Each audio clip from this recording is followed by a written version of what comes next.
এখন আমাদেরকে যদি একটা বসার ব্যবস্থা করে দিছে, এখন মানুষের কাছে যাওয়ার জন্য যদি একটা গাড়ির ব্যবস্থা করে দেয় তাইলে আমাদের জন্য একটু সুবিধা হয়, মানুষের কাছে একটু যাইতে পারি। আমি সব সময় হচ্ছে বিভিন্ন মানে বিরোধিতার জন্য দাঁড়াই।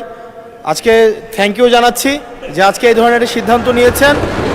আমার এই অপোজিশন থেকে আপনাদের সবাইকে থ্যাংক ইউ জানাচ্ছি যে একটা বসার অন্তত জায়গা হয়েছে।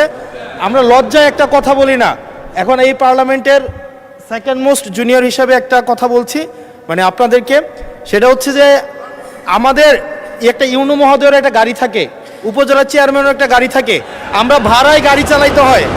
আমাদেরকে যদি আমরা লজ্জায় এটা বলতে পারি না, আমরা এটা লজ্জায় কোথাও বলতে পারি না।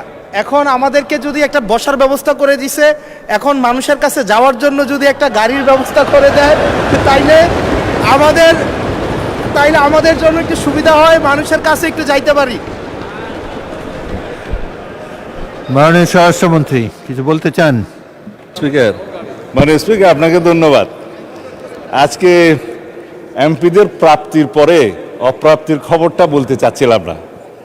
আমাদের মাননীয় প্রধানমন্ত্রী যেদিন সংসদ নেতা নির্বাচিত হয়েছেন, আমাদের পার্লামেন্টারি পার্টি মিটিংয়ে প্রথমেই দুটো অনুশাসন দিয়েছেন যে আমরা এমপিরা এই নতুন পার্লামেন্টে জনপ্রত্যাশা অনুযায়ী আলাদা কোনো সুযোগ সুবিধা নেব না।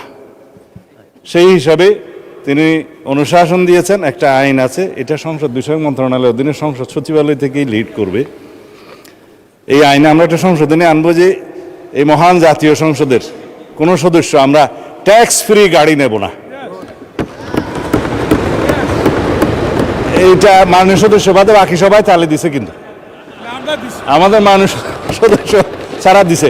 তবে সংসদ সদস্যগণ নয়, শুধু বাংলাদেশের এই সরকারের সমস্ত মন্ত্রী, সরকারি কর্মকর্তা যারা গাড়ি পায়, তেল পায়, সেটা আমরা ক্যাবিনেটে একটা ডিসিশন নিই। ইতিপূর্বে আপনারা নিশ্চয়ই নিউজ পেপারে দেখেছেন, এই ক্রাইসিসের সময় শতকরা 30% তেলের বরাদ্দ আমরা কমিয়ে দিয়েছি এবং কৃচ্ছ্রতা সাধনের উদ্দেশ্যে সরকারি কর্মকর্তাদের আপাতত লোন সুবিধা যেগুলো আছে সেটাও কাটিল করা হয়েছে ফর দি টাইম বিং।